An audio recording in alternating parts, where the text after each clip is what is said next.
Meus prezados irmãos e irmãs, a paz do Senhor, é um prazer muito grande falar um pouco da palavra de Deus e saber que um Deus maravilhoso que cuida de nós, vale a pena a gente falar sobre Ele e compartilhar com os queridos irmãos que a bênção de Deus está sobre aqueles que o obedecem, certo?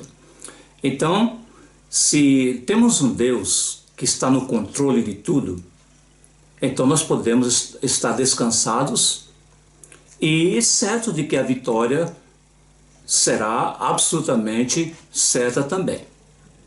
Eu escolhi hoje um versículo muito importante, muito conhecido na Bíblia por muitos crentes, né? Eu não sei se todos estão familiarizados com a vida de José do Egito. Ele é conhecido como José do Egito.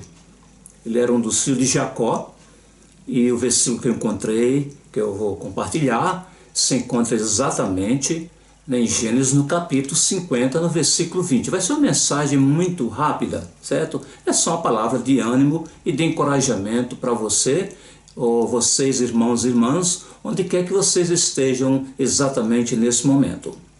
Hoje é domingo, dia 14 de novembro de 2021.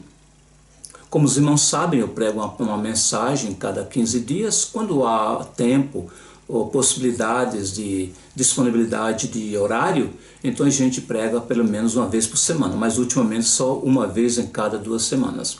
Então leiamos Gênesis no capítulo 50, no versículo 20, que diz assim: Vós, bem, intentastes mal contra mim, porém Deus o tornou em bem, para fazer como se vê nesse dia, para conservar em vida a um povo grande. Só para dar um pouco da história do que fala aqui nesse versículo 20, a fim de que os irmãos venham a compreender melhor, principalmente para aqueles irmãos que não estão familiarizados com essa história, não a história com E, mas a história com H, porque a história pode ser um conto de fada, mas aqui é uma passagem verídica, ela não é simbólica, ela é histórica, aconteceu. Então, aqui José, os irmãos sabem que José era novo, tinha mais ou menos 17 anos, quando o José foi vendido pelos seus irmãos.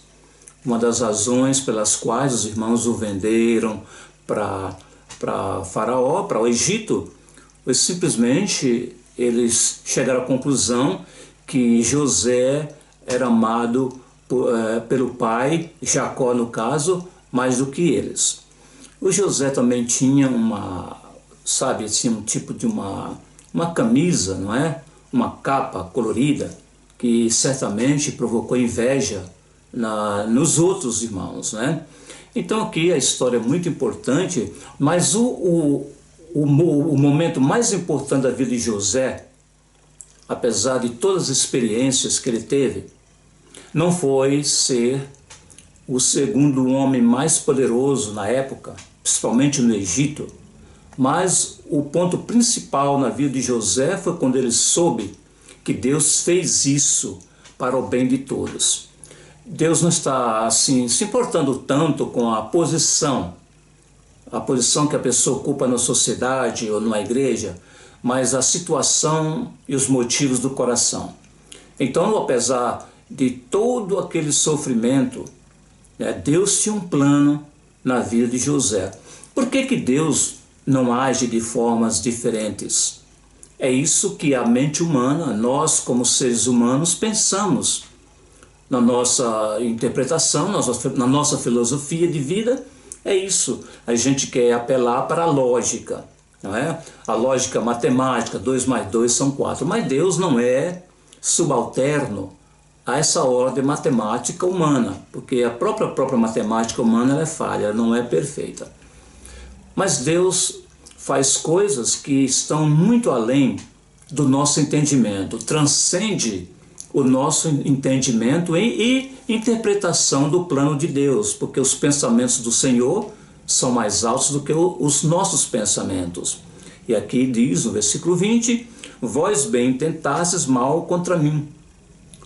esses irmãos de José o venderam porque queriam estar livre deles e certamente tinham em mente a herança e querendo cativar o amor do pai, né, mais do que o de José, porque José é uma pessoa que era especial na vida de Jacó. Não queremos dizer com isso que os outros não eram, mas nós sabemos que em toda família há sempre aquele que o pai ou a mãe torce um pouquinho. Isso na história da humanidade, nós podemos ver isso com a própria Rebeca em relação ao Esaú e o Jacó, não é verdade?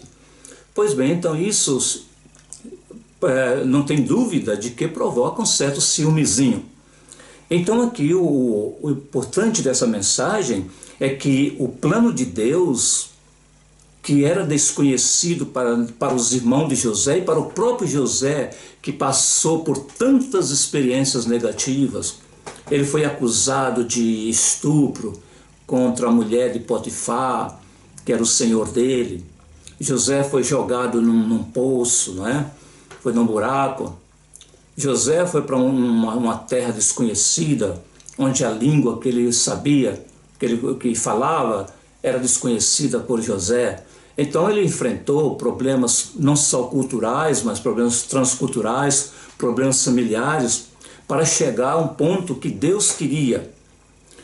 Isso fala muito conosco no Novo Testamento também, que é através dos sofrimentos é que nós alcançaremos a glória.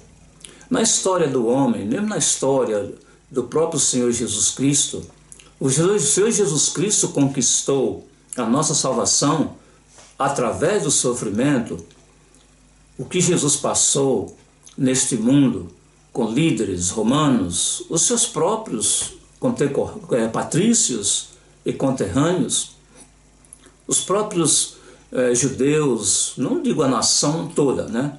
Mas principalmente os religiosos, cuja ideia era de que Jesus teria que ser um rei à semelhança de Davi, com a espada, sentado num cavalo branco e destruindo com a espada, mas não era isso.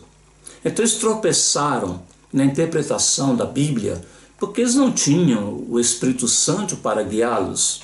Pelo menos os líderes religiosos, cujo interesse era mais a posição, era a admiração da sociedade e também o agradar o César, porque isso também faz com que a obediência ou a fidelidade a César, eles poderiam galgar uma posição mais alta na sociedade, não é?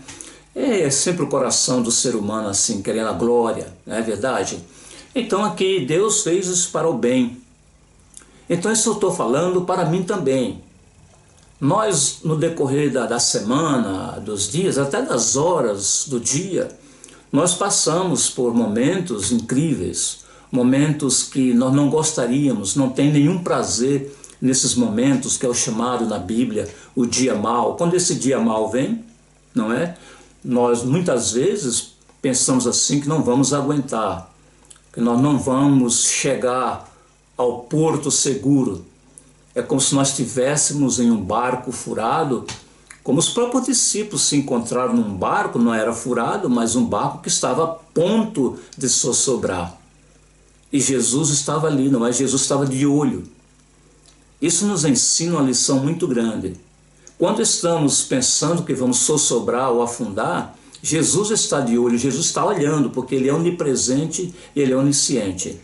Então tudo que acontece na nossa vida, a semelhança do que aconteceu na vida de José, de Daniel, Sadraque, Mesaque e Abednego, são exemplos que foram deixados para nós seguirmos e adquirirmos experiência através deles e também serve como conforto para sabermos que não somos nós apenas que passamos por tudo isso. Então, para concluir, como eu falei, uma mensagem simples, concisa, mas com o objetivo de dizer que Deus está no controle de tudo. Então diz assim, vou repetir o versículo 20, vós bem intentasses mal contra mim, porém Deus o tornou em bem, para fazer como se vê nesse dia, para conservar em vida a um povo grande. Não é verdade? Que Deus abençoe a cada um de nós, e que cada um de nós possa entender o plano de Deus em nossas vidas, porque Ele está trabalhando por nós.